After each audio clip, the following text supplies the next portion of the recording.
आता आपल्या देवीचे उत्सव हा किती होतात किती होतात बरं सांगायला पाहिजे. सांगायला पाहिजे आम्हाला. महाराष्ट्राची कुलस्वामिनी, महाराष्ट्राची कुलस्वामिनी तुळजापूरला आली, तुळजापूरला आली.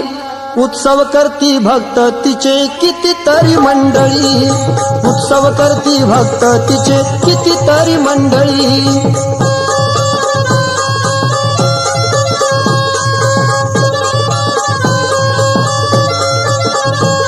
अश्विनात येते नवरात्र, अश्विनात येते नवरात्र. मोठी यात्रा भरते तिथं, मोठी यात्रा भरते तिथं. 10 दिवस लाखो लोक घेती दर्शन देवळात. सुरू प्रतिपदे पासून चाले उत्सव आनंद.